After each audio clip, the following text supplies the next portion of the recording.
이 사람들이 엄연히 일본으로 물러가서 두각만을 내서 해야 될 텐데 우리나라를 논한다 이거. 그로 인해서 유교가 나고 그로 인해서 우리가 본 피해는 엄청납니다. 그래서 나는 핵을 만들어서 우리가 핵을 가지고 있으면은 물론 미국에서 나를 죽인다고 공부를 하고 네가 핵만 만들어봐라. 핵 만든다는 공약만 하니까 너는 지도새도 모르게 죽을 수도 있어. 이렇게 뭐 미국에서 이야기할 수도 있습니다. 박 대통령도 핵을 만들다가 죽었다고 우리가 다 알고 있는 사실이에요. 그래서 내가 공화당을 만든 이유는 박 대통령이 마지막 못한 것을 내가 해보겠다는 것입니다. 박 대통령보다 한 수 더 떠요. 여러분 잘 알지만 예수나 석가는 죽은 사람입니다. 그러나 죽은 사람이 산 사람을 통해서 역사가 움직인다는 것, 그거는 기정사실입니다. 그래서 박정희가 비록 죽었지만 그 박정희의 죽은 사람이 여기 도산 안창호 선생이 죽었습니다만 도산 안창호 선생의 정신이 내가 어릴 때 도산 안창호 선생의 시를 그 유언을 달달달 읽었습니다. 내가 여기 오기 위해서 외운 게 아니고 내가 어릴 때부터 외우고 있는 게 아까 도산 안창호 선생이 죽을 때 남긴 시입니다. 내가 국민학교 1학년 때부터 대통령 되겠다고 한 사람이 그걸 외울 수밖에. 그러나 왜 국민학교 1학년 때부터 대통령이 목표냐? 그게 문제입니다. 왜 멀쩡한 사람이 그 고생길로 걸어가냐? 무슨 독립운동 하듯이. 그건 가능성이 0.1%도 없는데 이상하게 나는 국민학교 어릴 때부터 그 가능성을 100%로 다 했어요. 뭐 지금 이게 이제 도전입니다만은 틀림없이 또 이루어질 걸 보고 있습니다. 비행기 조종사가 여기서 미국을 간다고 할 때는 아침에 출근한다고 가방을 들고 딱 나가면서 자기 부인 얼굴을 한번 탁 쳐다봅니다. 자기 딸 얼굴을 한번 탁 쳐다봐요. 여보, 내가 갔다 올게. 그리고 자기 아들 얼굴을 한번 썩 쳐다봅니다. 그것은 내가 이 비행기를 타고 가면 오늘이 마지막인지도 모릅니다. 내가 가지고 있는 모든 재산, 내가 가지고 있는 내 이름, 나의 모든 것이 오늘 내가 가서 비행기 핸들을 잡는 순간에 끝나는지도 모릅니다. 언제 비행기가 출발할지. 그러니까 자기 와이프한테 더 쳐다보고 여기서 미국을 갔다 와야 되는데 여보 내가 갔다 올게. 그럼 난 죽으러 간다 소리입니다. 그러나 여기서 아침에 출근하는 사람, 자가용 몰고 출근하는 사람은 마누라 얼굴 자세히 안 쳐다봐요. 아들도 안 쳐다봐요. 이게 무슨 말이냐?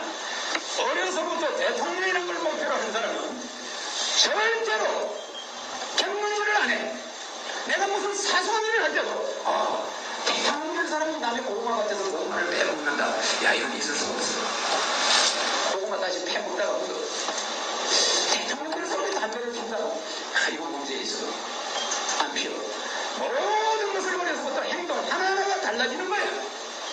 왜 우리 어린이들한테 뜻과 이상을 어려서부터 교육을 제대로 심어야 되냐면 어려서 목표가 딱 정해지니 어려서 우리가 목표를 센터보드를 잡은 사람은 절대로 경륜질을 안 하고 탈수를 안 합니다. 어릴 때 아이고 가다가 보면 뭐 내가 뭐가 됐든지 가는 대로 가지 뭐 이런 사람은 자주 뺏겨.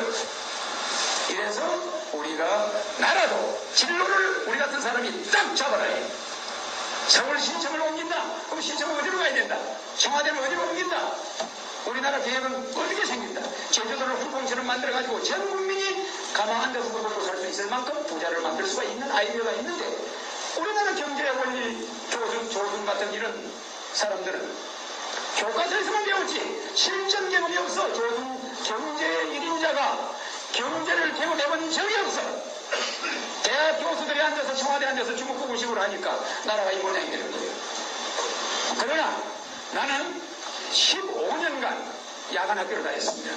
그러니까 주간은 학교 못 다녔어. 주간에는 검은방에 다녔고 검은방 가서 공장에서 금 제공하는 거 수출 공장에서 금 녹이는 거 금에다가 신주 넣어가지고 녹여가지고 금 24K, 14K, 18K 지시하는 대로 순금덩어리 이만한 거 가지고 용광로에 넣어가지고 청산가루를 부으고 청산불에서 코피가 펑펑 터져. 그거를 몇 년간 하면서 공장에 다니면서 낮에 고등학교 야간을 다닌다. 그러면 또 그것뿐입니까? 자동차 제일역에 저기 불광동에 있는 제일역에 버스 줬어. 그래서 맨날 저녁마다 자동차 고쳐 시단 말이. 그러니까 그때는 정비공장이 없어. 자동차 종점이 정비공장이야. 거기서 매일 밤늦게 12시에 끝나요. 12시에 다 손님 내려주고 나면 차고에 들어가면 한참 다른 애들은 잠잘 시간에 그거 자동차 시다만 밑에 시다마리에 들어가서 들어가고 잠을 잔다고 버스 안에서 잠을 자다가 한 6개월 만에 버스 안에 불이 났어. 하도 추우니까 이 백열구 자동차 고치던 거 전부 다 막 끌끌안고 잤다고. 자동차 안에서 맨날 자니까. 그러니까 잡아가 어떻게 내가 끌안고 있는데 내가 벽고 이불에 불이 붙어가지고 불이 나버려서 그냥 버스가 그냥 밤에 자는데 불이 붙어버린 거예요. 그래 내가 버스 밖으로 뛰쳐나와서 도망을 간 거예요. 그게 버스 조수를 이제 안 하게 된 원인인데, 이렇게 낮에 공장이나 직장을 15년을 다니면서 밤에 야간 학교를 다닌 사람하고 편안하게 서울대학교, 앞으로는 말이야, 옛날에는 무슨 시주회론이다, 무슨 자본주의다, 자본가다, 뭐 이런 사람의 싸움이 있었지만, 사상전쟁이 있었지만, 앞으로는 학벌전쟁입니다. 인류대학 나온 사람하고 인류대학 못 나온 사람들하고 지배하느냐 내키느냐 하는 전쟁입니다.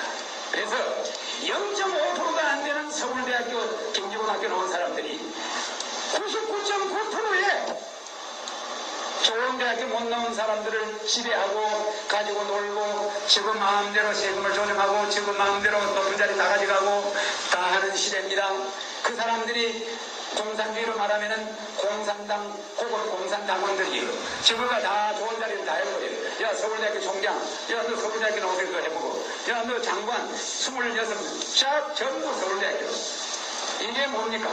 이러한 시대에 우리가 살고 있습니다. 그래야 우리가 웃음이 나와요. 앞으로 0.5%의 인류 엘리트들하고 내가 웃습니다.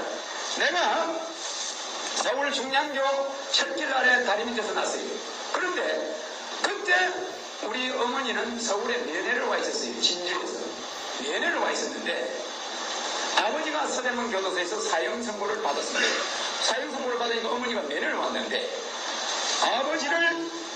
어머니가 면회를 가면 아버지는 야 우리 애를 뵌 사람이 빨리 시골로 내려가라, 나는 좀 있으면 죽으니까 빨리 시골로 내려가는데, 아버지가 그렇게 하는데 어머니가 안 내려가고 면회를 하기 위해서 중량교 철길 다리 밑에 움막에서 있었어요. 그런데 동네 사람들이 안쓰러우니까 애를 할 때가 다 된 여자가 맨날 거기서 자니까, 아니 우리 집에 와서 자시오. 아니 우리 어머니가 아니 남편이 내일 모레 죽을 텐데 내가 어떻게 오늘방 가서 잠을 자요. 그러면서 그거 가만히 깔아놓고 거기서 나를 1950년 1월 1일 날 밤 11시에 거기서 낳았어. 그래서 우리 어머니가 결국 산후가 안 좋아가지고 몸이 얼어가지고 우리 어머니가 돌아갔어요.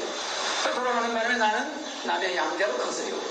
물론 양자로 컸지만 시골서 남의 양자로 우리 고향에서 집안 어른들이 있는 데서 컸으니까 정상적으로 컸어요. 그래서 국민학교 때 모성산이 비슷하게 우리 친척집에서 컸습니다. 그러면서 낮에 국민학교 다니면서 야간 서당을 다녀가지고 내가 한문을 33번을 뗐습니다. 그래서 국민학교 때 주역을 떼고 한문을 거의 다 뗐었죠. 그리고 중학교 때 서울에 중학교를 80명 중에 우리 반에서 중학교 안 간 애가 4밖에 없었어요. 그래서 내가 1년 동안 기다리다가 안 되겠더라고요. 서울로 도망을 왔습니다. 그래 와서 남대문서 구두를 닦고 맨날 구두를 닦고만 밤에 가서 야간 중학교를 들어갔는데, 숙제를 하려고 그러면은 한 30명이 한 방에서 자요. 조그마한 방에서 이렇게 1층, 2층, 3층을 계단식으로 해가지고. 그 뭘 합숙소인데 담배 연기 때문에 글을 못 봐요. 글을 읽을 수가 없어. 담배 연기 때문에. 그래서 안 되겠어요. 수민이 화계사에 가서 스님의 아들 들어가가지고 스님의 아들로 이제 중학교를 다녔습니다. 야간 중학교.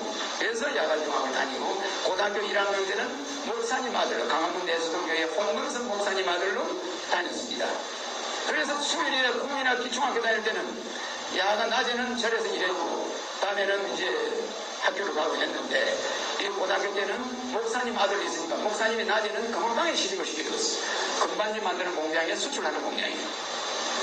거기에 들어가서 일을 하다가 나중에 그 금은방에서 한 1년 반 정도 됐는데 금은방에서 사고가 났어요. 금반지가, 그 수출하는 금반지가 20개가 없어진 거예요. 그 없어졌는데 거기에 일하는 사람들 좀 의심을 받는 거예요. 그 중에 내가 의심을 또 받았어요. 나는 아버님이 목사님이니까 목사님이 추천 안 하는 사람은 없습니다. 거기는 전부 목사가 추천했고, 그러면 어떤 식으로 보관이 되어 있냐면 큰 저울 위에 금덩어리가 한 개씩 얹혀 있어요. 그러면 오늘 작업할 때는 그 금덩어리 있는 저울을 딱 내려가지고 작업을 해. 이렇게 하면 언제나 금의 양이 일정이래, 무게가. 자금 한 거가 안 나와. 이게 저녁 되면 전부 확인을 하는데 금방 지가 20개가 없어지고 이래가지고 젊은애 5명이 모가지가 날라가요. 나도 의심을 받았지. 그 방에 있었으니까. 그게 딱딱 한 마리가 돼 있거든, 방이. 그리고 창문이 없어요. 도둑놈 올까 봐서 창문이 완전히 밀폐가 돼 있어요. 공기가 얼마나 나쁜지 몰라. 그런데도 아버님이 거기 다녀라. 내가 목사 월급 가지고는 니하고 못 사니까 니 학비는 니가 벌어라. 이래가지고 그 검은방을 내가 다녔습니다. 내가 이렇게 야간학교를 졸업하고 대학교 때는 우리나라 첫째 재벌 양자가 돼 있어요. 목사님 아들로 대학을 가려고 하니까 목사님이 야 너 주일만을 가르치라 그래서 주일만을 한 2년을 가르치는데 토요일부터 일요일까지 책 한 번을 못 들었어.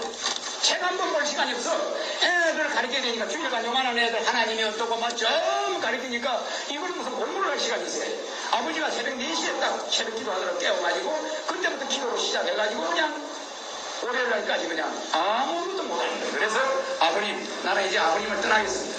그 어디로 가냐? 나는 저 홍제동 호텔에 가서 텐트 치고 나는 고등학교 3학년 6학년을 말라 이렇게 했으니까 아버님 혼자 사십시오. 아버님이 독신이거든. 태양에서 내려온 목사님인데 홍건석 목사님. 아버님 혼자 사십시오. 난 가겠습니다. 이래가지고 내가 홍제동에 가서 텐트를 치고 야간학교를 다녔어요. 그러다가 밤중에 학교를 갔다 올 때는 그 호떡을 한 2개를 사와가지고 하나는 저녁이라고 먹고 호떡 하나는 가지고 있다가 아침에 먹어요. 근데 그 호떡이 밤 되면은 지새끼가 와서 호떡을 먹어버려. 산이니까 기를 주고 먹어버리니까 내가 할 수 없이 텐트 밑을 파가지고 도가지를 하나 묻었어.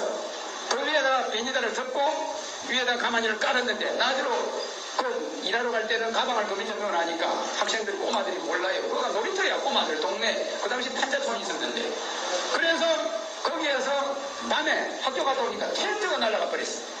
그러나 이 코에 보면은 이 흉이 하나 있어요. 요 밑에 안 보입니다 잘.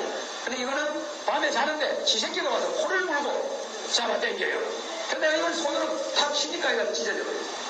네. 그렇게 내가 거기서 있다가 텐트가 날아갔는데 밤에 그 텐트를 찾으러 가다가 어떻게 절벽에 떨어졌어요. 남의 화장실 판한데 떨어졌는데 다리가 부러졌어요. 그래가지고 우연히 우리나라 첫째 재벌 양자가 되었습니다. 병원으로 가서 치료를 못하고 그 앉아있다가 우연하게 2달 만에 이 다리가 붙었어요. 부러진 게. 붙어가지고 다시 학교로 가려고 하니까 돈이 없잖아. 동네 아주머니가 쓰레빠를 팔아라 이게 그냥 주더라고. 팔아가지고 원가만 넣고 나머지는 학교에 보태쓰라. 그래서 쓰레빠 10개를 가방에 넣어가지고 부자들이 사는 가이동을 갔어요. 가서 가방을 이렇게 나가고 대문이 열려 들어갑니다. 그 당시도 대문을 다 닫아놨습니다. 한 집만 들어가면 2-3걸로 살아요. 이렇게 길에 앉아서 영어 공부를 하고 있었는데 하고 있는 대문이 저기서 열려요. 큰 대문이. 내가 쫓아갔죠. 모자를 딱 벗어들고 책가방을 들고 쫓아가니까 이 사람이 놀래가지고 벤서가 나와요. 벤서가. 그분이 이제 우리나라 첫째 재벌이에요. 그렇다고 올라가서 쫓아가니까 그 양반이 차를 타려다가 나를 딱 보더니 운전수 보고 잠깐 기다려봐라. 그래서 내가 쫓아가서 가방을 따놓고 모자를 다시 쓰고 거수경렬 하면서 신발을 딱 꺼내가 면상에다 딱 갖다 대죠. 어르신님 나는 학생인데 나는 이 야간학교 다닙니다. 이 쓰레빠를 빨리 팔면 내가 공부할 수 있는 시간이 많아지니까 공부할 수 있는 시간을 좀 주신다 생각하고 이걸 좀 하나 팔아주시오. 딱 되니까 이 사람이 나를 요렇게 보더니 요렇게 쳐다보더니 내 손목을 말 한마디도 안 하고 딱 잡고 들어가서 그게 아들이 돼 있어요. 무조건 내 자식을 하자는 거예요. 자기는 중학교 중퇴를 했는데 니보다 환경이 좋았다 이거예요. 어머니도 있다 이거예요. 자기는. 그런데 자기는 쉽게 공부를 포기해가지고 지금 우리나라 첫째 재벌이지만은 26개나 되는 회사를 가지고 있지만은 자기가 얼마나 정치하는 사람들한테 시달렸든지 이루 말할 수 없다. 내가 만약에 법률을 조금만 배웠어도 내가 공부를 조금만 했더라도 이런 수고를 해야 안 당할 텐데 내가 너무나 억울하다. 자네 그 공부하겠다고 시간을 좀 달라는 소리를 듣고 내가 부끄럽다. 그러니 당신은 내 아들 해야 된다. 난 못하겠어. 왜 못하냐? 나는 내 아버지 어머니가 죽었는데 혼백을 모셔야 되고 나는 제사를 지내야 되는 사람이요. 근데 내가 남의 아버지를 모실 필요가 없어. 얼마든지 내가 고아에서 공부할 수 있으니까 날 보내주시오. 안 된다는 거예요. 내 아들 해야 된다요. 그래서 내가 그 집에 아들이 됐습니다. 그래서 내가 나중에 끝까지 고집을 하니까 나중에 하는 소리가 난 길거리에 어떤 어른이 쓰러져 있으면 누가 아버지 아니라고 뭐 혼자로 가려고 그러냐. 그렇지 않죠. 바로 내가 자네가 없으면 나 안 되니까 나 좀 구해달라고. 그래서 알았습니다. 그러면 내가 내일 올 테니까 쓰레기값만 주십시오. 나 가겠습니다. 그러니까 밥을 한 상을 채워서 밥을 다 먹을 때까지 사정을 하더라고. 다 먹고 나니까 쓰레기값을 주는 거예요. 그래서 10클레 값을 줘요. 그래서 10클레를 다 팔아주신 분 10클레 내가 다 팔아줄게. 그 대신 내 아들을 해다오. 좋습니다. 그러면 내가 내일 12시에 올 테니까 날 내보내주셔야죠. 좋다, 가라고. 그 대신 우리 운전수하고 같이 가요. 우리 운전수가 가가지고 자네 있는 데를 알아놔야지. 자네가 올지 안 올지 어떻게 하냐 이 말이야. 안 올 수도 있는 거 아니냐. 그러니까 우리 운전수를 따라 보내겠다.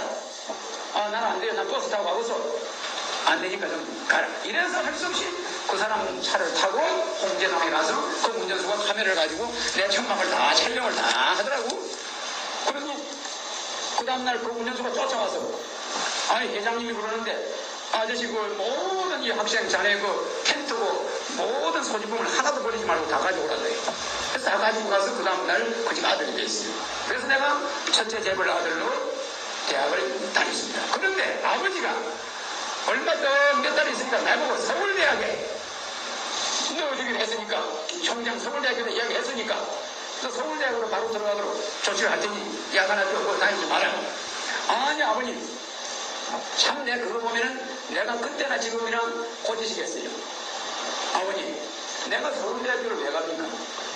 서울대학교 가려면요 앞으로 이 사회에 편안하게 먹고 살 수 있을지 몰라도 이 밑바닥에 있는 사람들하고 나중에 내가 하고자 하는 일을 할 수 없는 수가 있으니 서울대학교는 마음 약하고 몸 약하고 신체 허약한 사람들이나 가시고 가서 재수 없는 놈들 가서 법관이나 하고 공부해가지고 편대 굴리고 살 수 있을지 몰라도 나는 밑바닥 생활을 하면서 야간 학교만 16년이라는 기록을 깨야 되지 여기서 중간에 주간학교를 간다 있을 수가 없어. 그래서 서울대학교 안 가요. 이래가지고 우리 아버지는 마음을 말을 최초로 거절했어요. 그게 우리 아버지의 말을 거역했습니다. 그러나 그 회사 아버님 회사 26개의 모든 인사권은 내한테 뺏겼어요.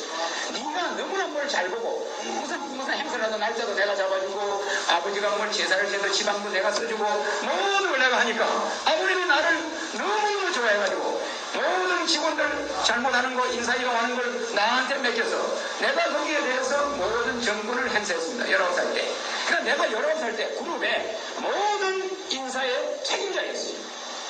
우리나라 첫째 재벌이. 얼마 전까지만 내가 공장에 검은방에 내가 금반지 만드는 기술자였는데 그렇게 돼버려서 하루아침에. 그래서 내가 파란만장한 경험을 하면서 자랐습니다. 그래서 지금 내가 이해창 대표의 아들을 칭찬을 하고 나쁘지 않다고 하는 것과 같이 김영삼 김 대통령 나쁘다고 생각이 않습니다. 그 사람들이 선전지명이 없었다는 것 뿐이에요. 박 대통령이 고속도로를 올 때 못 넣게 했지요. 포항제철을 못 나게 했죠. 경부고속철도 지금 전 국민들이 안 된다고 하는데 국민이 안 된다고 하면 성공하는 사업이다 이 말이에요. 그래서 그러한 국민들을 올바르게 이끌어 가려면 바로 제가 30년 어려서부터 지금 47입니다. 국민학교 때부터 내가 계획해온 모든 계획이 그대로 이루어져서 우리가 어떤 정권 창출로 들어갈 수 있다고 봅니다. 그래서 제가 이렇게 이야기하는 것은 김영삼, 김대중, 이해창, 조선 어느 누구도 나쁘지 않아요. 옛말에 이런 말이 있습니다. 자식들이 아버지의 결정만 자꾸 쳐다보는 자식은 그 집안이 망합니다. 절대 집안이 망하려면 아버지가 술 마시면 그 술 마시고까지도 좋게 보여야 그 집안이 잘 돼요. 그런데 자식이 아버지 사사건까지 아버지 흉을 보는 거예요. 아버지 잘못된 거 자꾸 어머니 잘못된 거 같고 이러면 집안이 망하고 자식이 아버지의 좋은 점만 맨날 보는 거예요. 아버지가 나쁜 점이 많은데도 아버지 우리 아버지는 술을 저리 많이 먹고 맨날 집에 늦게 들어오고 저러지만 우리 아버지는 참 마음이 좋아. 이렇게 자기 아버지의 좋은 점만 보는 자식은 그 집안이 잘 되는 것입니다. 내가 대통령이 되겠다고 김대중, 김영삼 같은 사람 마냥 맨날 상대방 흠집만 찾아내가지고 시비하면은 그것이 되는 게 아닙니다. 그래서 전직 대통령들에 대해서 나는 존경심을 가집니다. 김영삼 대통령도 마찬가지고 김현철이 여러분 알지만 이해찬의 아들도 아무 잘못이 없지만 김현철도 잘못이 없는 사람. 여러분들은 김현철이 잘못한다고 그러면 날 때려죽일지 모르지만 그 사람도 효자야. 박찬호도 효자요, 이해창의 아들도 효자요, 김현철도 효자입니다. 왜 그러냐? 아버지를 당선시키겠다고. 다른 사람은요, 이성계 아들은, 큰아들은 아버지가 왕된다니까 배가 가버려. 물론 이방원이는 안 그랬습니다만 이성계 큰아들은 가버려서. 그러나 김영삼이의 둘째 아들은 아버지를 도왔어요. 큰아들은 안 도왔지. 아버지의 얼굴도 닮았지만 아버지를 위해서 목숨을 바쳤어. 저 지금 돌아가 있어. 아마 김영삼 대통령은 역사에 남는 대통령이 될 거예요. 왜? 경제는 멈췄지만 자기 자식을 교도소 보낸 대통령은 역사에 없습니다. 그게 쉬운 게 아니에요. 얼마든지 검사들한테 백을 써가지고 야, 사진에 이런 거 찾아내라, 안 나오게 해라 할 수 있어요. 김영삼 대통령 성격 고지식합니다. 절대 그런 거 못 봐요. 내 자식이라도 문제 있어 조사해. 할 수 없어. 그래서 그거요, 얼마든지 검사를 움직이고 여론을 조작할 수 있습니다. 그런 것 정도로 할 수 있어요. 그런데도 그 사람은 그러지 않았어요. 그러나 정책적으로 내하고는 달라요. 내가 지금 대학교 명칭을 폐지하겠다. 또 국회의원 제도를 폐지하겠다. 여자 50%, 남자 50%. 모든 여성단체장들이 배지를 붙여야 돼. 그러니까 여성 의원이 50%야. 뭐 다방조합장이 됐든 무슨 말에 YWC 회장이 됐든 모든 여성단체에 배치를 붙여. 그래 여성 50%, 남자 50%. 그래 국회의원 제도가 바뀌어. 현행 국회의원 제도는 없어. 여기는 자본주의입니다. 자본주의에서는 돈 버는 사람이 이거예요. 말하자면 자본주의의 꽃은 직령단체입니다. 여기에 경영자 총연합회가 있으면 그 사람들 경영자 총연합회 회장은 국회의원보다 더 높은 자리예요. 그런데 김대중이가 야 너 전라도 한평에 가서 국회네. 김영삼이가 너 거제도 가서 국회네. 그럼 그냥 배치 붙여. 그 사람이 지정해주는 사람이 전부 국회를 장악해버려. 딱 두 사람이 지정하는 사람이 우리나라 국회의 절반을 장악한다 이거. 김대중이가 야 너 저 전라도 저 여수에서 너 출마해. 그리고 너 내일 모레 배치 달아 이 소리. 딱 두 사람이 모든 우리나라의 국회의원을 좌우한다면은 그게 되겠습니까? 그게 안 됩니다. 모든 자본주의에서는 자본을 만드는 기업가의 대표, 노동자들의 대표, 노조의 대표, 모든 사회 다방조합장, 버스 사업조합장, 택시 사업조합장, 모든 장들이 배지를 붙여요. 그 사람들이 세금을 내. 무슨 지역 대표가 세금을 냅니까? 세금 내는 사람들의 나라예요. 이 나라는 세금 내는 사람들의 나라라고. 세금을 적게 내는 사람일수록 자격이 없다는 게 아니라 세금을 내는 사람들의 모임의 장이 국회의원이 돼야 이 나라가 바로 잡힙니다. 그래서 직능의회를 만들겠다. 그래서 저는 직능의회의 국회의원 제도를 폐지합니다. 이와 같이 모든 제도가 김영삼 대통령이나 김대중 총재보다 낫습니다. 예를 들어서 김대중 총재가 텔레비 어제 나와서 교육제도를 어떻게 하겠습니까? 대학 자율에 맡긴다. 내가 권총이 있었으면 그 자리에 있었으면 싸줍니다. 정말 권총을 안 차고 있으면 망정이지. 텔레비를 향해서 그냥 총을 쏠 거예요. 우리나라 교육을 어떻게 바꿔가지고 우리가 어떻게 살 길이 있느냐 모르니까 대학 교육은 대학 자율에 맡기 때문에 그러면 앞으로 10년 이내에 우리나라에 있는 은행은 모두 망하고 우리나라에 있는 기업들은 다 망하고 대학 재벌이라는 재벌이 나타납니다. 대학 총장이 재단 이사장이 등록금 올려 학생을 몇 명 모집해 대학 재단 이사장이 졸지에 재벌이 돼버리고 모든 경제가 재벌이 됩니다. 이렇게 대학이 전 우리나라의 경제를 장악하게 되어 보지 않아서 그래서 대학 자율화는 있을 수가 없습니다. 뭐냐? 대학 입학 제도를 폐지해야 돼. 국민학교 때부터 교육을 다시 바로 시키고 중고등학교 때부터 국가교육을 바로 시키면서 대학 때는 중고등학교 때 적성이 좋으면 한국 과목만 공부하면 돼. 그거를 가지고 그냥 한국 과목 자기의 전공 과목을 가지고 대학교 때 컴퓨터가 자기 좋아하는 예술을 좋아하면 예술과 이렇게 입학이 되는 거예요. 자동으로. 단 4년제 대학을 가는 사람은 장학금이 없어. 2년제 대학 전문대학을 가는 사람은 장학금으로도 전 학비가 면제돼. 이렇게 해서 우리나라 사람을 기술자로 만들어내면서 대학을 풀어버려. 모든 사람이 대학을 가는 거예요. 이렇게 만들어버리면 나라가 바로 되는데 우리나라 국민들은 대학 교육을 김대중 총재는 대학 교육을 그렇게 말을 해요. 그래서 내가 정책적으로 말이 안 된다는 거지. 그 사람이 나쁘다. 그 사람들의 결집을 집착한 게 아닙니다. 그런 훌륭한 분들도 어떠한 기준이 없는 거야.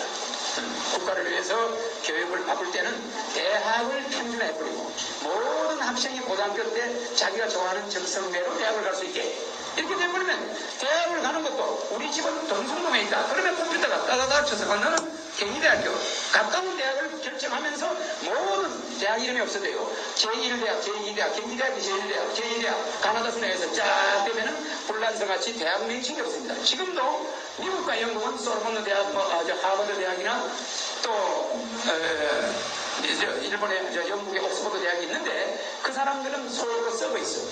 미국은 말이 저렇지 속어로 쓰고 있습니다. 그래서 우리나라는 불란서같이 드고리 혁명을 해가지고 교육제도를 바꿨는데 모든 대학 이름을 없애버리고 채권 30년 채권을 가지고 모든 대학의 재단이사장한테 권리를 인수받아버렸어요. 그래가지고 대학 소르본느 대학이고 뭐고 이름을 싹을 그냥